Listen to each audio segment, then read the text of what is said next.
The RV industry today has created the need for you to find a good RV inspector who has your back.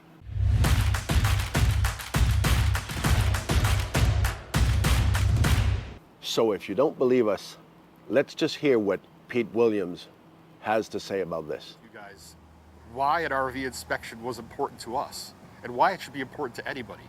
When you're buying a home, you get an inspection on your home when you buy it. I've purchased a couple homes throughout my lifetime. I've seen my parents purchase homes throughout their lifetime. They had inspections, they had things done. So why is this any different? Because it's a home on wheels. It's a rolling condo. I felt it was important just as I would for my home because I don't want to have a furnace go out. I don't want to have a water heater blow up. To have the same thing done on my motorhome. I don't want my aqua hot to be bad. I don't want my engine to blow up. I don't want things like that. This is important. You're spending big bucks, and these manufacturers want to continue to get away with subpar work. This makes them accountable for what they've built. So this is very important to me because holding people accountable is the right thing to do. You're spending your hard-earned money. Why can't they spend their money to make things right? So many people bought quickly last time when COVID hit, don't you think? Are you one of those? If you purchased during COVID, put it in the comments below. What'd you purchase? So probably your criteria a couple of years ago was, I want it, and that's it, and you trusted and believed what they were offering and delivering. Surprise, surprise, a couple of years later, a lot of awakening happened. Purchasing quickly, you forget some of the most important tips and tools you should be using to purchase to begin with. So let's hear from Pete on how he and Meghan did this transition in the COVID years. And a lot of research with that. And Pete, you know, we want to know, how did you start your search for your RV, and or maybe you already had one, I'm not sure. And then what was the criteria for what you wanted to purchase? All right, so we bought our first RV, which was a Winnebago Class C, right when COVID started. COVID wasn't going to slow us down at all. We wanted to get out, we wanted to see things, we wanted to keep doing it. So we hurried up right away, went to an RV center close to our house in the Chicago area. We bought the Winnebago Class C, had it for just under 3 years, did 35,000 miles in it. When we wanted to buy something bigger, there were items that we had to have. I have 2 kids, 2 large dogs, and 2 adults. I needed more storage space. I needed bunk beds. I needed a couch that we could sit on because the dog, we have a Great Dane, the dog took up the whole couch. So I wanted a couch I could actually sit on and watch TV, and just a little more overall comfort. That was the big criteria. And I had narrowed it down to a Super C. So I know I wanted to go diesel, and I know I wanted to go Super C. What Super C did you actually find? So we went with the Integra Accolade XL 37L, which is the bunk model. It sits on the S2RV chassis, can tow 12,000 pounds, so I have a Jeep that we tow behind us. It's worked out great. And we're going to link that video above. So as Pete just said, Research was mandatory. His needs changed. The wants changed. The family grew. The dogs grew and grew and grew. so the floor plan changed. Comfort becomes more valuable once you've been in there for a while. Doing that research for the perfect manufacturer that has your floor plan is crucial. And also researching the dealer. That's really important. What tools are you going to use to do this research? You're going to use websites. Reviews? Yeah, but you got to read between the reviews, right? If you've got those negative Nellies all the time, got to kind of read between those. No, people are honest. Positive Patties. Do you use YouTube channels? You know, like Blue Ox on the Run.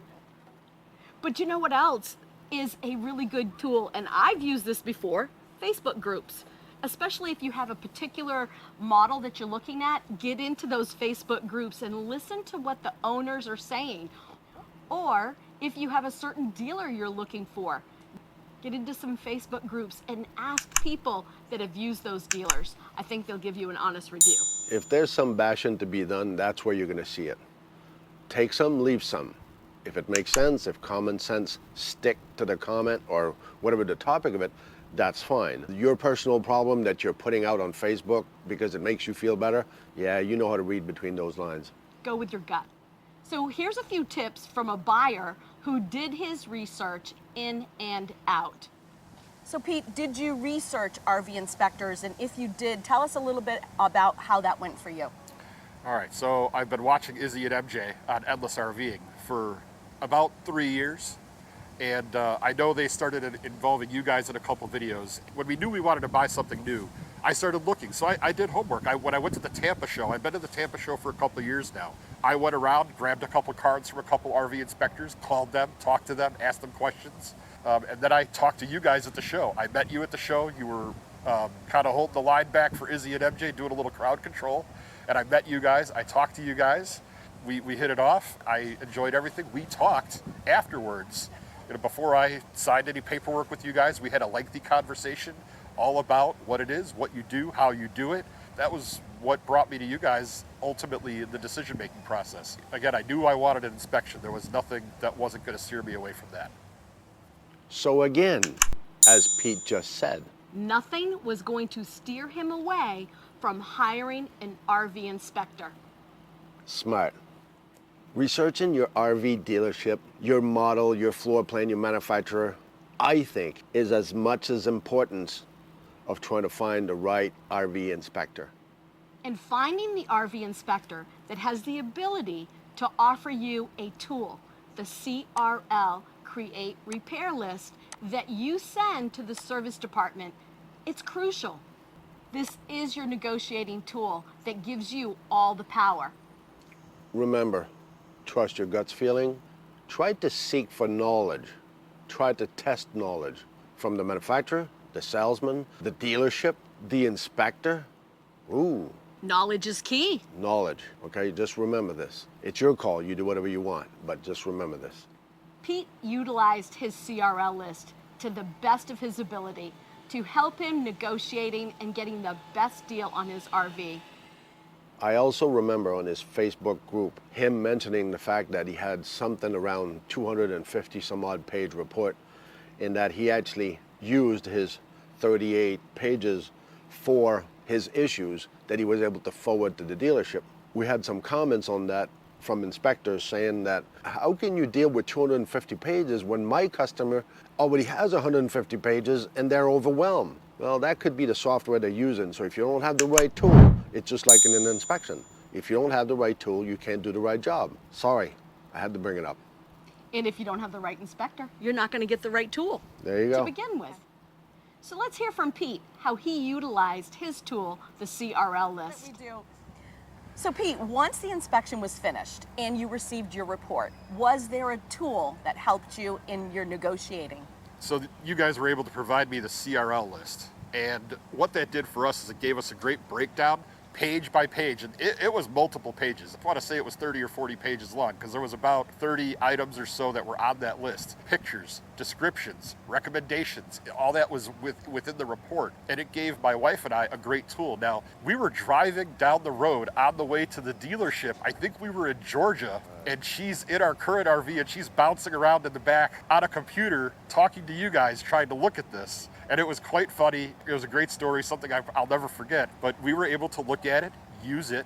When we got it and perused it and put everything that we wanted on there or handed it off to the dealership, we were able to give that to them and say, fix it. This is brand new. I want it done the way it should be, right? And I want to say, by the time we got to the dealership, they had not really looked at everything that we had put on the list. It's everything that you guys talk about, right? They're not going to fix the whole thing. Was it PDI'd when we got there? Probably not, because I did hear that the next day they had guys out there scrubbing, washing, and waxing like crazy. They did fix a few things. They did not fix everything on the list. So when we get to the negotiation part of it and we're sitting down with the finance manager and the other finance guy who was in the room with us, we had said, you know, this isn't fixed, that's not fixed. I want $500 for this. I want $1,000 for that. Right away, they started going, we'll order that part and ship it to you at your house, which they did. The door handle on the refrigerator had a big dent in it, right? So they said, well, where do you come off at $500? I'm like, my time. That's my time to research and fix the problem myself. So either ship it to me or pay me $500. And they shipped it to me. There was a dent in our door of the baggage area. That was a big one for me, because I like things to look clean and pretty and nice. They attempted to fix it. Did they fix it correctly? No. But they tried to fix it without getting away with giving me a bigger discount. I was able to negotiate another $2,000 on our trade. I was able to negotiate a better finance rate when we picked up the RV. So I got a little bit here, a little bit there, but then they also told us, just go to Integra and have them warranty it. They'll take care of you. So are there things that you need to do now that you've owned it? You've owned it for how long? And also, you've named this rig, so tell everybody what its name is. So the rig's name is King Willie II. And the reason for that name is because our first RV was Willie. It was a little Winnebago named Willie, right? And our last name is Williams. So we kind of went with that same theme, and all we did was buy a bigger version of a Class C, so it became the King Willie. And we named it the second because it's the second motorhome we've owned. So, and his license plate is Willie. Yeah, that's awesome. So don't forget to follow them on Our Captain's Log on Facebook and Instagram, because they do some fun things. They've got a family, 2 girls, 2 big dogs.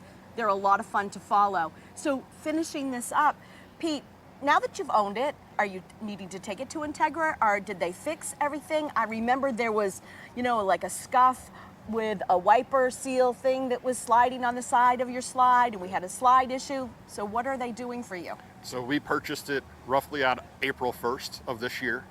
April Fools? Yeah, April Fools. Right now it's mid-September. We've had it 6 months? We've already put 10,000 miles on it. I like to travel, I can work from the road, so we get out as much as we can, right? The list of warranty repaired items sits at about 38 items at this time, so it's lengthy. And it's everything from, they missed a staple in the louvers on the door that has the washer and dryer on it. They didn't put this on right, they didn't tack that right on. Just like you said, the bulb seal on the passenger side slide literally moves out as I'm driving down the road. I carry a ladder with me just to put it back in. The wiper seal on the driver's side slide still hasn't been fixed. That was one of the items that was on the inspection report.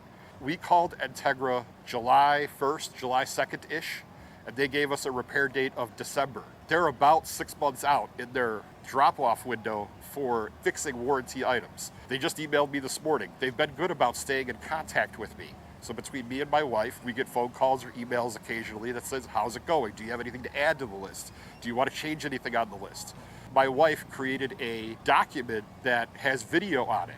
It has all the pictures on it, all the backup information that they're going to need to make this simpler. Why am I going to make it harder on myself? Because I know they're going to ask questions and they're going to want me to describe things. So why not just give it to them ahead of time? Stop the questions and fix the stuff. They've got that set up. Right now we've got 4 weeks reserved at the Integra factory to have all of the warranty items fixed. What do you retain out of this? What I retained is you need to stay on top of your repairs. You need to stay in communication with the dealership and with the manufacturer if your RV is actually going to go there to have repairs done.